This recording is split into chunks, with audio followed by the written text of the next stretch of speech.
Good morning and welcome to Coffee with Bann. Today's brew is Don Francisco's Butterscotch Toffee, because it sounded good. And today's topic is the GameCube, because I am getting a little bit into the GameCube right now, because I just got one.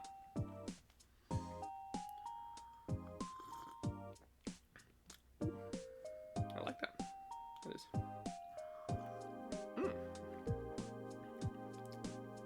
I do like that. The GameCube is an interesting little console. It was Nintendo's worst selling console until the Wii U happened. Big shocker, I also have a Wii U.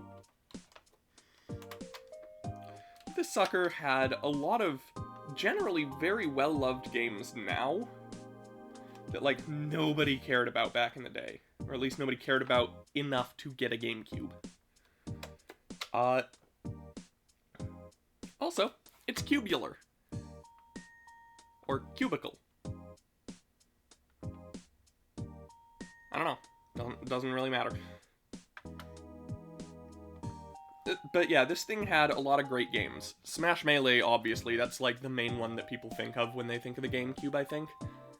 Think. But it had Mario Sunshine, it had Animal Crossing.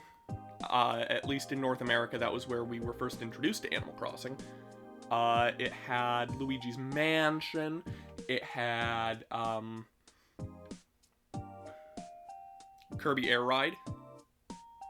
Was it Kirby's Air Ride? Kirby Air Ride? I don't know. Oh, what else did it have? I can't think right now. Just need to think of one more game. Wind Waker. Legend of Zelda: The Wind Waker. That's a great one.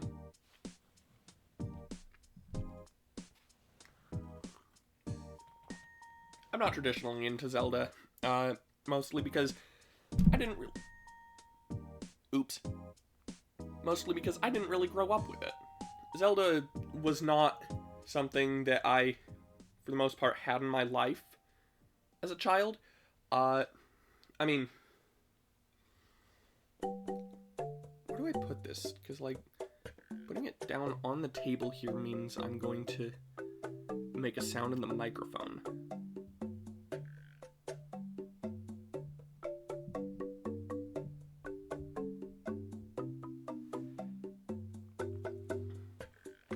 Okay, right. I mean, the first Zelda game that I ever played was the one that I got around the time that I got my Game Boy Color. So probably around, I don't know, 2014. I was like 8 to 10, something like that. It was a copy of The Legend of Zelda, Oracle of Ages.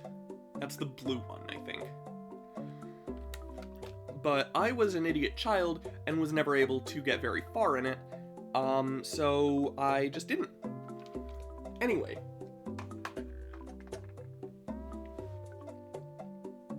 I played a little bit of Zelda Wind Waker on my brother's Wii, and didn't get very far in that either. I wonder if he still has the save file from that, or if I was playing on his save file? I was probably playing on his, honestly. Anyway, yeah, Zelda was not a big force in my life growing up, and the only Zelda game I've ever beaten is Breath of the Wild. I do like Breath of the Wild. But anyway. Yeah, oh, and it had Twilight Princess, too. I know, like, nothing about it other than Link turns into a wolf. That's the extent of my knowledge on Twilight Princess. Anyway. The GameCube is pretty good. It's got good games. It's got a great shape. Though it's not actually exactly a cube. It is still a rectangular prism. How dare you?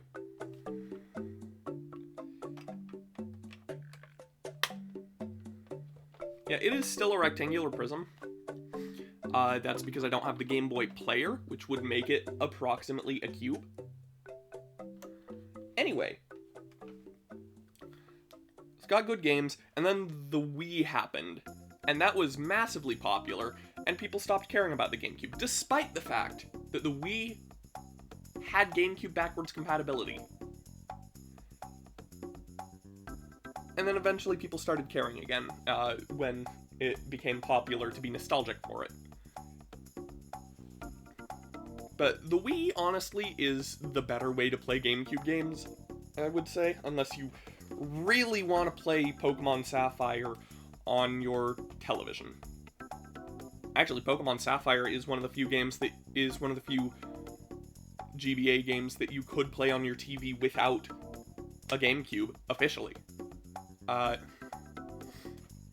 Just because, the Wii is backward compatible with the GameCube, but it's not compatible with the Game Boy Player, but it can play Pokemon Box Ruby and Sapphire, which used an emulator to play Ruby or Sapphire if you had your GBA connected to the GameCube/Wii. And yeah, you can play Ruby and Sapphire specifically on your TV using a Wii, officially. Anyway, right, so the reason I got into having a GameCube at all is because somebody asked me to mod theirs. Which, you know, was my first time actually really interacting with a GameCube as far as I'm aware.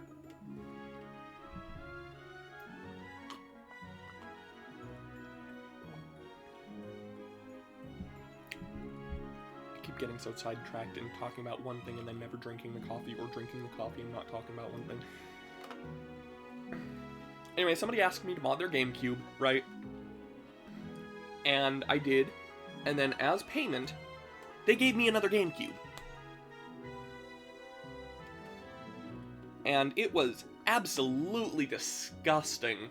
I had to clean it pretty hard, and even then I didn't really, I didn't do a great job. It's only the outside and, like, inside the disc compartment that I cleaned, and I need to get way in there, because this thing absolutely came from a smoker's house.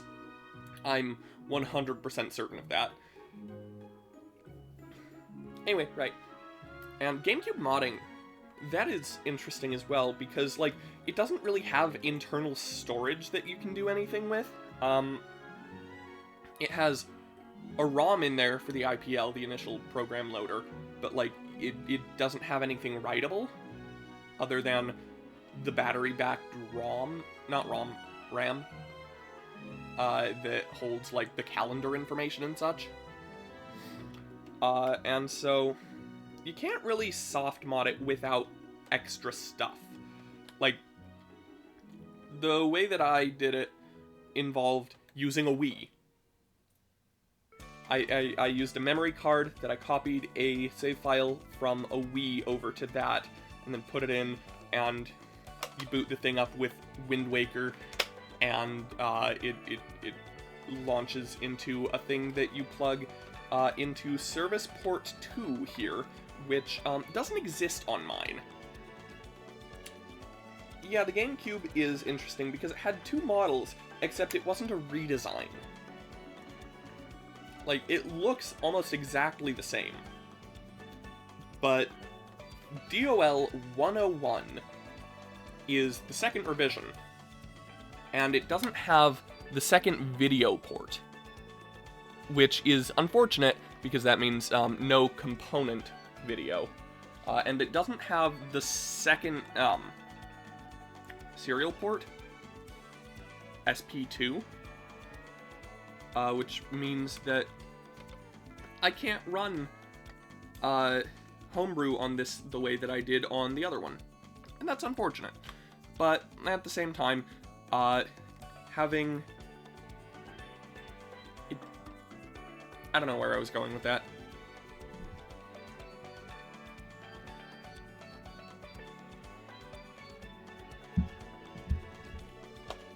Anyway,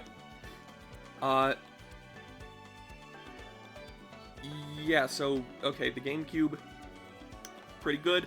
Good games. Very superseded by the Wii, and then the Wii U was just GameCube 2, basically. In a lot of ways. Heck, even the box arts are similar.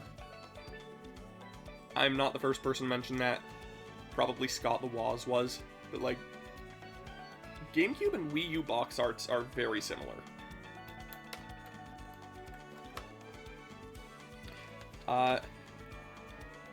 And eventually, I'm gonna have to talk about the Wii U, because I like the Wii U, I have a Wii U, I have games for it. It's so cool. And so dumb. And so cool.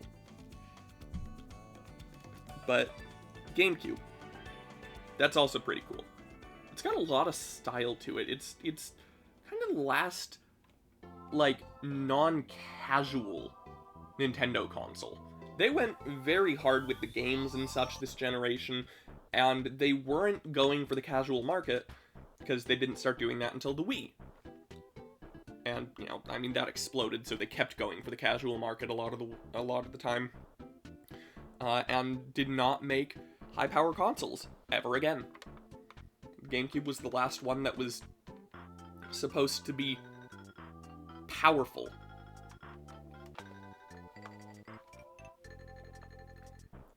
Also, handle. I don't know why. It just has a handle. Oh, right, there was another way to, There's another way to mod these, but actually there are two other ways to mod them. Okay, so the first, you use some kind of game exploit or a disc made by Daytel. It's an action replay thing that just lets you load into Homebrew on an SD card that's in a memory card, right? Then there's the method that's just replace the entire disk drive with an SD card, basically. Or the third method is the cheapest and most terrifying. You take the whole dang thing apart and solder. And soldering is not something that I'm good at. Like, this here is a 3DS. You have seen it before if you've seen my YouTube shorts. It had a very, very broken charging port. Like, there was nothing in there. And I replaced the charging port with USB-C. I did that like last week or so, and it's pretty great. That is the extent of my soldering. I've never been able to solder wires so far, and this thing requires soldering like 6 wires or something. And it also requires using a Raspberry Pi Pico, I think? And I am nowhere near confident enough in my abilities to do that. So, disk-based soft mod it is. Moral of the story is, of course, buy a Wii. They're cheaper and can play GameCube games. Even if they don't have the GameCube ports, they can play GameCube games if you soft mod them. The Wii just has a GameCube built into it. And that has been Coffee with Bann.